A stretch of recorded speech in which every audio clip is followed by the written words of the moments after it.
नमस्कार दोस्तों। नमस्कार मेरे प्यारे भाइयों। आज आपके लिए लेके आए हैं बिहार मैट्रिक परीक्षा 2026 के प्रीवियस ईयर क्वेश्चंस। आप सभी का एग्ज़ाम बहुत ही ज़्यादा नज़दीक है और आप सबको मन लगा के पढ़ना है, ठीक है। चलो हम लोग स्टार्ट करते हैं। प्रीवियस ईयर क्वेश्चंस 2023 के हम करेंगे। प्रथम पाली में जो पूछा गया था, ठीक है। क्या सर, क्या कहते हैं, पढ़ना है ना? ठीक, okay, good, don't disturb this, right. तो देख सकते हैं आप, मैं इसी को कराने वाला हूं 2023। इन सारे क्वेश्चंस को अच्छे से पढ़ना है। ये मैट्रिक की है, ठीक है। 80 क्वेश्चंस है, 1 से 80 तक। पहला क्वेश्चन है, कैल्शियम ऑक्सीक्लोराइड साधारण नाम क्या है इसका? हम सभी जानते हैं कि कैल्शियम ऑक्सीक्लोराइड का साधारण नाम विरंजक चूर्ण होता है, ठीक। इसलिए ऑप्शन सी सही होगा। आप बाकी ऑप्शन को एलिमिनेट कर सकते हैं। नेक्स्ट क्वेश्चन 2 पढ़ सकते हैं। आयोडीन युक्त नमक है, तो आयोडीन युक्त नमक क्या होता है? जिसमें आयोडीन की मात्रा होता है, ठीक है। हम देख सकते हैं नंबर ए और नंबर बी, NaCl NaCl, इसलिए ऑप्शन सी इसका दोनों आंसर हो जाएगा, ठीक है। नेक्स्ट क्वेश्चन की ओर चलते हैं। नंबर 3,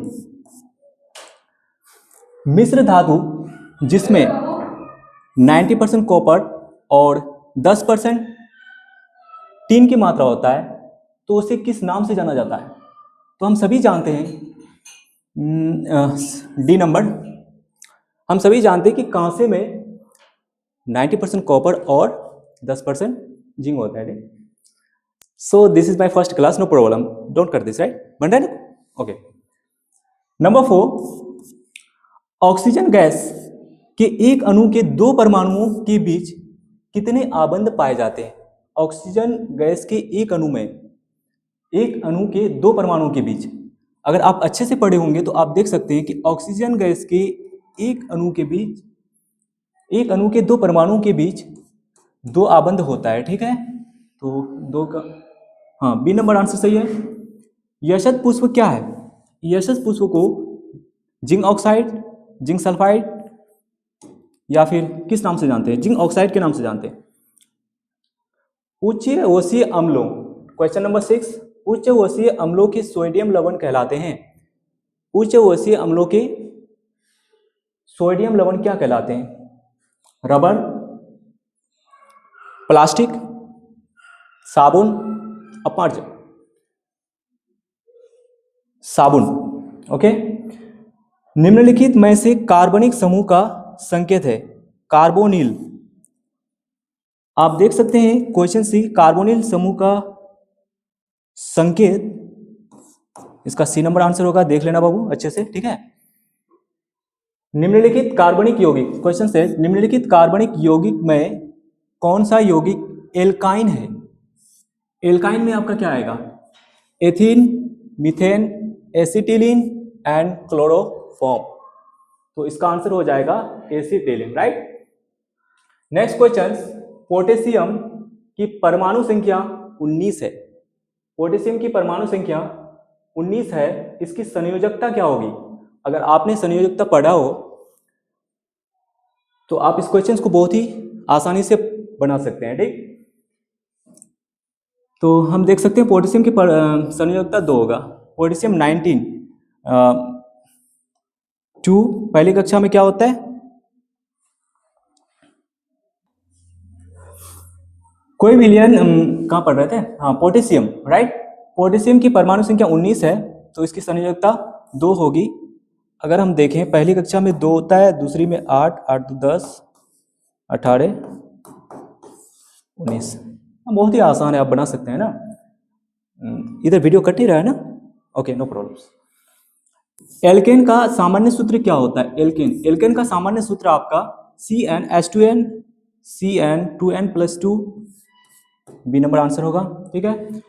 फ्लोरीन की परमाणु संख्या क्या है? फ्लोरीन की परमाणु संख्या F9 या फिर 19, 29 या 39। फ्लोरीन की परमाणु संख्या F9 होती है। आप इस क्वेश्चन के आंसर कमेंट में दीजिए, ठीक है। नेक्स्ट क्वेश्चन की ओर चलते हैं। कोई विलयन लाल लिटमस को नीला कर देता है। बहुत ही आसान क्वेश्चन है। लाल लिटमस पत्र को नीला कर देता है, इस विलयन का पीएच मान क्या होगा? देखो, कोई भी विलयन लाल लिटमस पत्र को नीला कर देता है तो वो अम्ल होगा या क्षारीय होगा, पहले ये पता करना है। तो अम्ल क्या करता है, नीले को लाल कर देता है, और क्षार लाल को नीला कर देता है। अगर क्षार है तो 7 तो होगा, होने से नहीं रहा, हम 7 से अधिक ही होगा, इसलिए इसका बी आंसर होगा। ठीक है, नेक्स्ट क्वेश्चन की ओर चलते हैं। क्वेश्चन 13, ऑक्सीजन का परमाणु भार क्या होता है? ऑक्सीजन का परमाणु भार 8, 12, 16, 18, तो 16 होगा। ठीक है, बॉक्साइट निम्नलिखित में से किस धातु का अयस्क है? बॉक्साइट किस धातु का अयस्क है? Aluminium, right. धातुओं की क्रियाशीलता का सही क्रम है। अगर आपने धातुओं की क्रियाशीलता पढ़े होंगे क्लास 10 में अच्छे से, तो आपको पता होगा इस क्वेश्चन का आंसर। ठीक है, तो इसका डी आंसर होगा sodium, magnesium, zinc and copper. यहां पे पूछ रहा है, ये जो रासायनिक अभिक्रिया दिया हुआ है, निम्नलिखित किस प्रकार की अभिक्रिया है? ठीक है, ये बताना है किस प्रकार की अभिक्रिया है। तो ये संयोजन अभिक्रिया है, विघटन, विस्थापन या द्विस्थापन। हम देख सकते हैं यहां पे विस्थापित हो रहा है। क्या विस्थापित हो रहा है? आयरन की जगह एल्युमिनियम और एल्युमिनियम की जगह आयरन का इस्तेमाल हो रहा है। ठीक है, इसका विस्थापित अभिक्रिया होता है, इसलिए विस्थापन होगा। थोड़ा रुक करो, वीडियो को ऑफ करो, right. Okay, let's start, right. Class ले लेते, प्यास लग गया भाई, पानी पी रहे हैं। ठीक है, रखो बाबू। नेक्स्ट क्वेश्चन की ओर चल रहे हैं। क्वेश्चन 17, कार्बन हाइड्रोजन से संयोग कर बनाता है। अगर कार्बन हाइड्रोजन के साथ संयोग करेगा तो क्या बनेगा? तो इसमें बनेगा क्या? अम्लराज बन सकता है, हेलोजन बन सकता है, इसे तो कोई मान ही नहीं रखता यार, ये तो सब बता सकता है, हाइड्रोकार्बन बनेगा। ठीक है ना, नेक्स्ट चलते हैं। देखिए, मैं थोड़ा स्लो में पढ़ा रहा हूँ, आप स्पीड को, वीडियो को स्पीड करके देख सकते हैं। ठीक है ना। क्वेश्चन 18, बोरोन बोरोन एवं एल्युमिनियम आवर्त सारणी के किस वर्ग के तत्व हैं? बोरोन एवं एल्युमिनियम आवर्त सारणी के किस वर्ग के तत्व हैं? 10, 13। ऐसे भी आवर्त सारणी से बहुत कम क्वेश्चन पूछा जाता है। ठीक है ना। नेक्स्ट, मूत्र का पीला रंग किस वर्ण के कारण होता है? मूत्र का पीला रंग किस वर्ण के कारण होता है? क्रोमोप्लास्ट, यूरोक्रोम, क्लोरोप्लास्ट, ये तो होने से रहा नहीं है ना, ल्यूकोप्लास्ट, राइट, यूरोक्रोम। बाघ उपभोक्ता है। अगर आपने बाघ उपभोक्ता है प्रथम पोषी स्तर का, द्वितीय पोषी स्तर का, तृतीय पोषी स्तर का, या फिर कोई नहीं, तो हम सभी को पता है बाघ जो होता है यह तृतीय पोषी स्तर का उपभोक्ता है। यह कैसे? जब आप खाद्य श्रृंखला पढ़ेंगे ना, तब आपको पता चल जाएगा। ठीक है, नेक्स्ट क्वेश्चन की ओर चलते हैं। ठीक, पित्तरस का स्राव होता है। पित्तरस कहाँ से स्राव होता है? हम सभी को पता है पित्तरस जो होता है वो हम यकृत द्वारा स्रावित होता है। ठीक है ना, तो यकृत में पित्त ग्रंथि होता है, वहीं से पित्त रक्त स्रावित होता है। ठीक, ओके, नो प्रॉब्लम। मनुष्य, बिल्ली तथा चमगादड़ के अग्रपाद होते हैं। मतलब मनुष्य है, बिल्ली है और चमगादड़ है। ठीक है, इसकी अग्रपाद यानी जो आगे वाला पैर होता है वो क्या होता है? समजात होता है या असमजात होता है? या अवशेषित तो होने से नहीं रहा, ये बिल्कुल नहीं होगा, तो ये होगा समजात अंग। ठीक है, समजात होता है। अब समजात क्या होता है, अगर आपने पढ़े हो तो कमेंट में बताओ। ठीक, नेक्स्ट क्वेश्चन की ओर चलते हैं। निम्नलिखित में से कौन पुनरुद्भवन का उदाहरण है? किसमें पुनरुद्भवन होता है? ठीक है, देखो इसका आंसर ये होगा, जो हाइड्रा होता है ना, हाइड्रा जो होता है उसको अगर कट हो जाए तो उससे फिर न्यू बन जाता है। ठीक है ना, जैसे पुनर्भूत होता है। ठीक, किसी जीव की जीनी संरचना क्या कहलाती है? जीनोटाइप कहलाती है। क्या कहलाती है? जीनोटाइप। किस दर्पण की फोकस दूरी चिन्हों की परिपाटी के अनुसार ऋणात्मक मानी जाती है? देखो वो कौन ऐसा दर्पण है जिसकी फोकस दूरी चिन्हों की परिपाटी के अनुसार ऋणात्मक होती है, तो ये हमेशा अवतल दर्पण में होता है, इसको याद रखना। ठीक है, अब मैं क्या करने वाला हूँ, क्वेश्चंस को मैं डायरेक्ट आंसर के हिसाब से पढ़ाने वाला हूँ। ठीक है, मैं क्वेश्चंस पढ़ूंगा और आंसर बताऊंगा, आप ऑप्शन को चेक कर सकते हैं और अच्छे से बना सकते हैं। ठीक है ना, मैं क्लास को जल्दी जल्दी खत्म करने वाला। ठीक, चलो देखते हैं। अवतल दर्पण में आवर्धित काल्पनिक प्रतिबिंब, जो काल्पनिक प्रतिबिंब बनता है, बनने के लिए वस्तु को कहाँ रखा जाता है? अगर काल्पनिक प्रतिबिंब बनना है तो वस्तु को फोकस और ध्रुव के बीच रखेंगे। प्रकाश के अपवर्तन के कितने नियम है, सबको पता है। प्रकाश के अपवर्तन के 2 नियम होते हैं। नेक्स्ट, किसी माध्यम के अपवर्तनांक का मान क्या होता है? अपवर्तनांक m इक्वल क्या होता है? Sine i by sine r. बहुत बार क्लास रोक हो गया ना। लेंस की क्षमता का एसआई मात्रक क्या है? क्वेश्चन 19, लेंस की क्षमता का एसआई मात्रक होता है क्या? सेंटीमीटर -1 होता है, मीटर होता है या सेंटीमीटर होता है? हम सभी को पता है लेंस की क्षमता का एसआई मात्रक डायोप्टर होता है। ठीक है, नेक्स्ट क्वेश्चन की ओर चलते हैं। 9, 10 राइट, 30 आगे बढ़ गए क्या? नहीं, सही है। चलो नेक्स्ट क्वेश्चन और क्वेश्चन 30। अवतल लेंस में आवर्धन, जो आवर्धन होता है, आवर्धन किसके बराबर होता है? हम सभी को पता है आवर्धन बराबर v/u होता है। ठीक है, इसको याद कर लेना बाबू, बहुत ही इंपॉर्टेंट है। ठीक, नेक्स्ट क्वेश्चन 31, हीरे का अपवर्तनांक कितना है? सबको पता है 2.4 होता है। नेक्स्ट क्वेश्चन, एक प्रिज्म कितने सतहों से घिरा होता है? बहुत ही इंपॉर्टेंट क्वेश्चन राइट। प्रिज्म कितने सतह से बना होता है? हम सभी जानते हैं प्रिज्म में 5 सतह होते हैं। कितने सतह होते हैं? 5 राइट। मैं बना के दिखा सकता हूं अगर आप बोले तो। ठीक है, ये रहा 1 2 3, नीचे 5 राइट। नेक्स्ट, निम्नलिखित में से किससे रंध्र के छिद्र घिरे रहते हैं? क्यूटिकल से, गाढ़ कोशिका से, या फिर वातरंध्रों से, या फिर इनमें से कोई नहीं? गाढ़ कोशिका से घिरा होता है। ठीक, नंबर 14, कौन सी गैस श्वसन क्रिया में मुक्त होती है? जब हम सांस लेते हैं, सांस छोड़ते हैं, उसमें कौन सी गैस मुक्त होती है, नहीं बाहर निकलता है? ऑक्सीजन, सल्फर ऑक्साइड, नाइट्रोक्साइड, या फिर नाइट्रोजन ऑक्साइड, या फिर कार्बन डाइऑक्साइड? बिल्कुल, जब सांस छोड़ते हैं तो कार्बन डाइऑक्साइड छोड़ते हैं। ठीक है, इसलिए क्वेश्चन 34 का D number answer right. Next, निम्न में से किस रंग की प्रकाश किरण प्रकाश संश्लेषण के लिए सबसे ज्यादा प्रभावशाली है? देखो, अगर आपने प्रकाश की प्रकीर्णन के बारे में पढ़ा होगा तो ये क्वेश्चन बहुत ही आराम से बनने वाला है। ठीक है, हरा होने से नहीं रहा, नीला आप थोड़ा सोच सकते हैं, पीला भी नहीं होगा, लाल होगा। ठीक है, नेक्स्ट क्वेश्चन, ग्लूकोज की पूर्ण ऑक्सीकरण से क्या मुक्त होता है? जब हम ग्लूकोज का पूर्ण ऑक्सीकरण होता है, जब हम अगर हम देखें, ये क्वेश्चन डायरेक्टली पूछा गया है प्रकाश संश्लेषण से। ठीक है, जब ग्लूकोज का पूर्ण ऑक्सीकरण। नेक्स्ट क्वेश्चन 36, ग्लूकोज के पूर्ण ऑक्सीकरण से क्या मुक्त होता है? ठीक है, सिर्फ कार्बन डाइऑक्साइड, सिर्फ ऊर्जा मुक्त होता है, सिर्फ जल मुक्त होता है? ठीक है, तो सभी मुक्त होता है, इसलिए डी आंसर सही है। ठीक है, नेक्स्ट क्वेश्चन की ओर चलते हैं।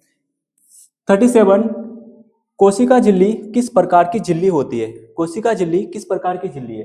क्या कोशिका झिल्ली पारगम्य होता है, अपारगम्य होता है, या फिर अर्धपारगम्य होता है, या फिर इनमें से कोई नहीं?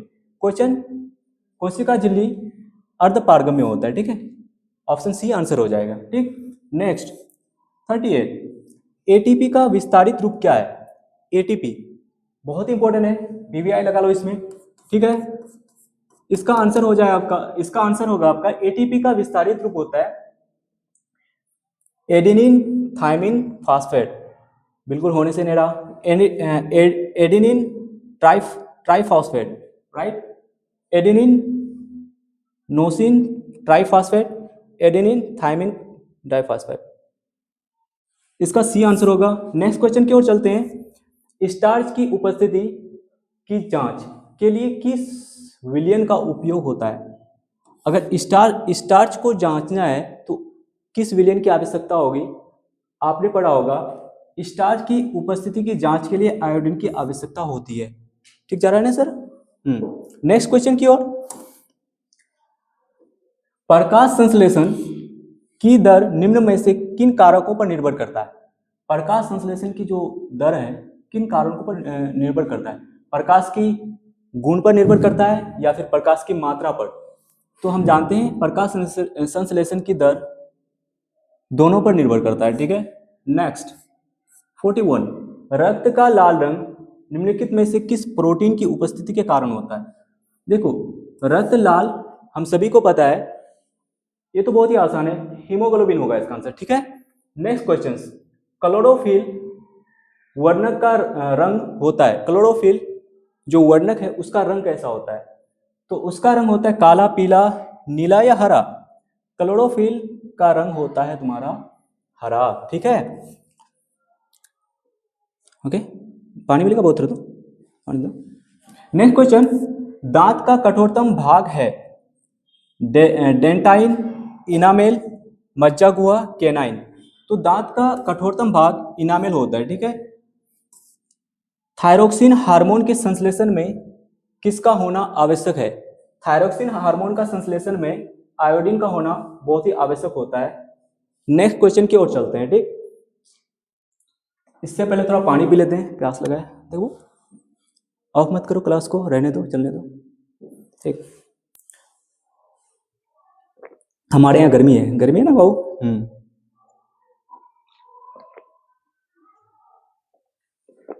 ठंडी का भी मौसम में प्यास लगता है बाबू। नेक्स्ट 45, अपघटक का उदाहरण है। अपघटक, अगर आपको अपघटक के बारे में पता है तो आप ये क्वेश्चन बहुत ही आसानी से बना सकते हैं। गाय तो होने से नहीं रहा, ये कभी नहीं होगा। कबक, बिल्कुल। बाघ, घास, कबक होगा इसका आंसर।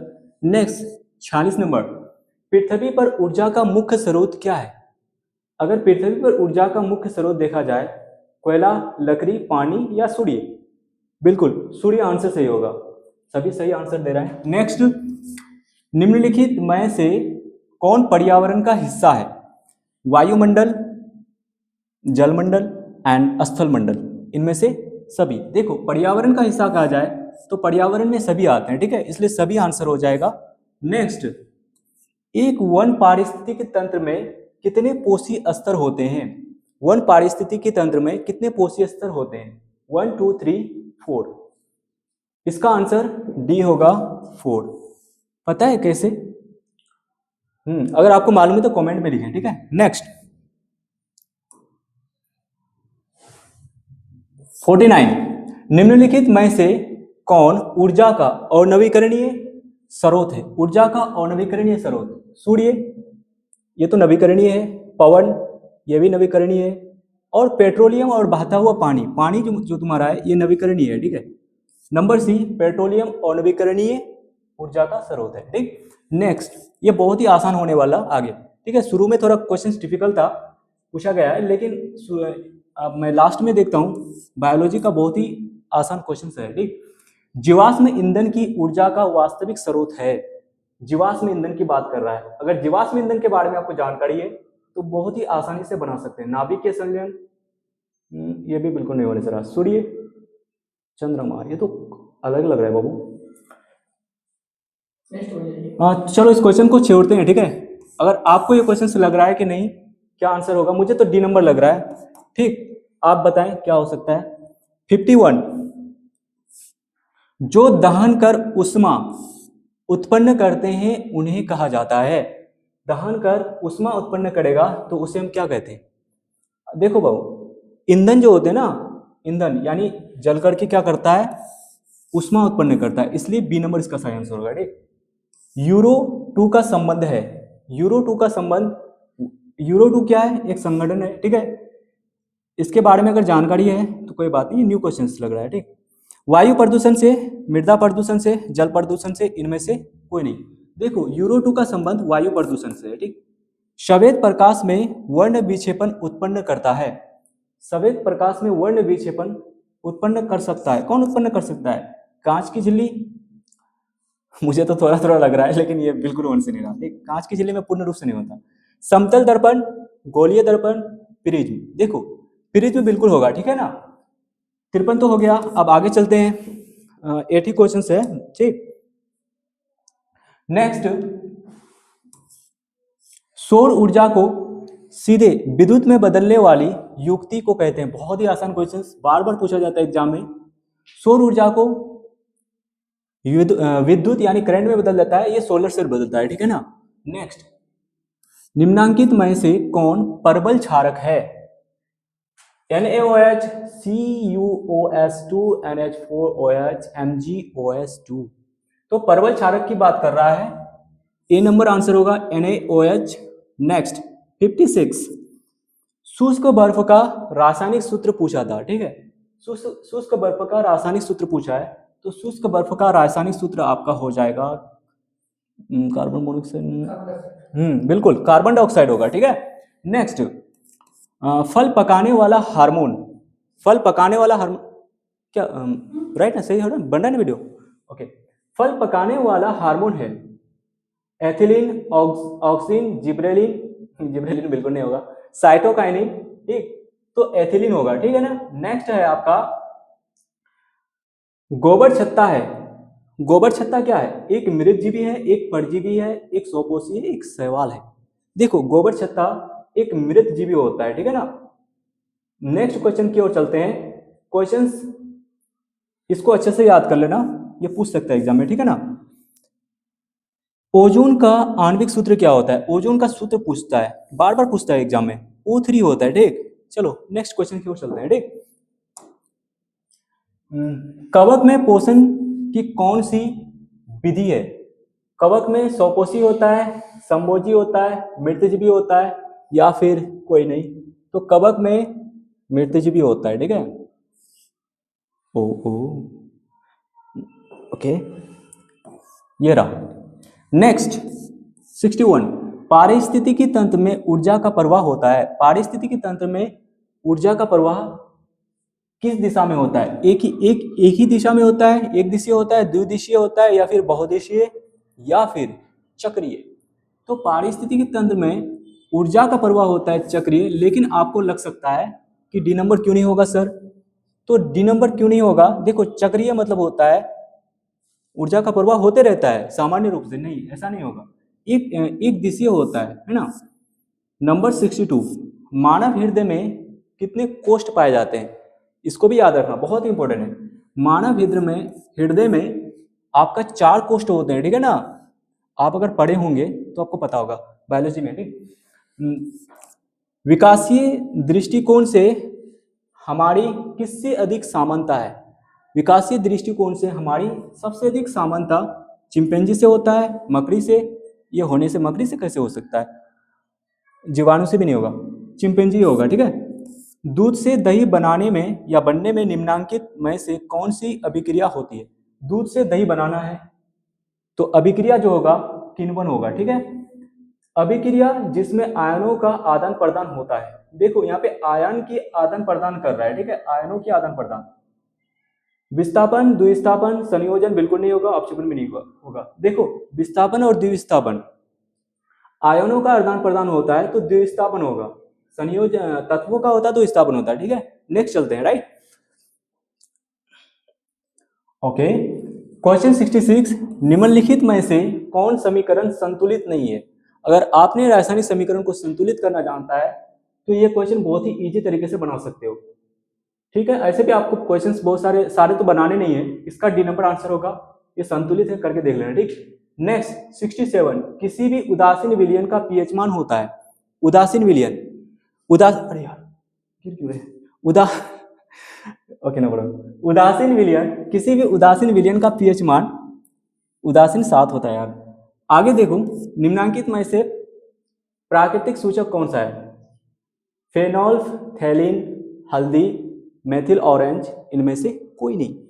तो यहाँ पे प्राकृतिक सूचक हल्दी होगा, ठीक है, बी नंबर आंसर सही हो जाएगा। 69, धोबिया सोडा, धोबिया लिख दिया, धोबन सोडा का रासायनिक सूत्र क्या होता है? धोबन सोडा का रासायनिक नाम होता है आपका NaCO3 7H2O, बिल्कुल भी नहीं। Na2CO3 5H2O, बिल्कुल भी नहीं। Na2CO3 10H2O, हाँ बिल्कुल 10:2 होगा, ठीक है, हो गया। नेक्स्ट चलते हैं और बहुत ही कम क्वेश्चन बता। ओके, नेक्स्ट, निम्नलिखित में से कौन विजातीय यौगिक है? खड़िया मतलब बिल्कुल अलग होगा, ठीक है ना। खड़िया, चूना पत्थर, संगमरमर, प्लास्टर ऑफ पेरिस। देखो ये तो बहुत ही आसान है, मैं इसका आंसर दूंगा प्लास्टर ऑफ पेरिस। ये तो सभी एक ही समूह का है, ठीक है ना। नेक्स्ट, सबसे कठोर प्राकृतिक पदार्थ है, सभी को पता है सबसे अधिक कठोर कोई बना सकता है, लोहा, सोना, चांदी, हीरा। ओके, नेक्स्ट 72 निम्नांकित में से कौन सा आयन लाल लिटमस पत्र को नीला कर देता है? लाल लिटमस पत्र को नीला कर देता है, इसका मतलब क्षारीय होगा। तो क्षारीय होगा तो धनायन तो बिल्कुल नहीं होगा, तो इसका आंसर हो जाएगा बी नंबर, ठीक। नेक्स्ट चलते हैं, निम्नलिखित में से किस लेंस को अपसारी लेंस कहा जाता है? अपसारी, देखो अपसारी लेंस किसे कहते हैं? क्वेश्चंस उसका नाम ही पूछा है, ठीक है ना। तो अपसारी, ऑप्टल लेंस, उत्तल लेंस, उत्तल ऑप्टल दोनों को अपसारी, ये तो बिल्कुल होने से नहीं रहा। बाइफोकल लेंस बिल्कुल नहीं होगा, दोनों में से कोई होगा, तो इसका आंसर ए होगा। ऑप्टल लेंस को अपसारी लेंस, लेकिन उत्तल बोलेगा अभिसारी होगा, ठीक है। नेक्स्ट, दृश्य प्रकाश में किस वर्ण का तरंगदैर्घ्य अधिक होता है? तरंगदैर्घ्य की बात कर रहा है, ठीक है। अगर तरंगदैर्घ्य की बात कर रहा है तो आपका हो जाएगा लाल रंग, ठीक है। अगर प्रकीर्णन की बात कहता तो यहाँ पे हम आंसर लगाते बैगनी। नेक्स्ट, लेकिन इसका बैगनी नहीं, इसका होगा लाल, तरंगदैर्घ्य की बात कर रहे हैं, ठीक है। नेक्स्ट, प्रतिरोध का मान बढ़ाने के लिए प्रतिरोधकों को जोड़ा जाता है। बहुत ही अच्छा क्वेश्चन है, अगर आपने पढ़ा होगा तो समझ में आएगा। प्रतिरोध का मान बढ़ाने के लिए प्रतिरोधकों का जोड़ा जाना चाहिए, पार्श्व क्रम या समानांतर क्रम में। मान को क्या करना है? बढ़ाने के लिए। देखो प्रतिरोधकों का मान को बढ़ाने बोला, अगर कम करने बोलता है तो समानांतर क्रम में अगर जोड़ के देखोगे तो कम हो जाएगा, ठीक है। लेकिन यहाँ पे बढ़ाने की बात कह रहा है तो पार्श्व क्रम समानांतर ही होता है क्या? डी, देखो इनमें से कोई नहीं होगा। अगर इसका आंसर आपको पता है तो आप कमेंट में लिखें, ठीक है। नेक्स्ट 76 खत्म होने वाला है क्वेश्चन। किस उपकरण में धनायन और ऋणायन का चिन्ह नहीं होता? वोल्ट मीटर में, ए मीटर में, विद्युत सेल में, कुंडली में। देखो ये सब में प्लस माइनस का चिन्ह होता है, बैटरी में भी होता है, सेल में, कुंडली में बिल्कुल नहीं होता है, ठीक है ना। नेक्स्ट चलते हैं, एक अभिसारी किरण पुंज समतल दर्पण में आपतित होती है। अभिसारी किरण पुंज समतल दर्पण पर आपतित होती है तो परावर्तित होगा। देखो ये समतल दर्पण है, ठीक है ना। ये बोलता है कि यहां से सारा प्रकाश निकला, यहाँ पे टकराया मिरर में, तो ये जो परावर्तित होगा तो क्या ये एक अभिसारी किरण पुंज समतल दर्पण पर आपतित है, परावर्तित किरण पुंज होगा, बिल्कुल सेम ही होगा। देखो ये भी फैल रहा है ना, अभिसारी होगा। चुंबकीय फ्लक्स का एसआई मात्रक है, चुंबकीय flux, watt, joule, weber, newton, weber. Next चलते हैं, ये रहा हमारा 2 लास्ट क्वेश्चंस, बहुत ही इंपॉर्टेंट। आपको बहुत सारे क्वेश्चन तो छोड़ने भी है ना, सारा बनाना नहीं। एक एमीटर के शून्य, देखो इस क्वेश्चंस मैं चाहता कि इस क्वेश्चंस को आप पेज में बनाना है और उसको बना करके इस व्हाट्सएप नंबर पर सेंड करना है, ठीक है। मैं लिख देता, मैं देखना चाहता कि कौन कौन बच्चे इस क्वेश्चंस को बना पाता है। चलो नेक्स्ट क्वेश्चन समझाते हैं ना। यदि कई प्रतिरोध समांतर हो तो उनका समतुल्य प्रतिरोध होगा। समानांतर क्रम में जोड़ा गया तो समतुल्य प्रतिरोध की बात कर रहा है। देखो अगर प्रतिरोध वाला पढ़े हो, अगर नहीं पढ़े हो कोई बच्चा, तो मैं बता देता हूं कि इसका आंसर प्रतिरोध को समतुल्य में जोड़ा जाता है तो कम होता है। अगर सोल्व करना चाहें तो आप कर सकते हो ना, ठीक है।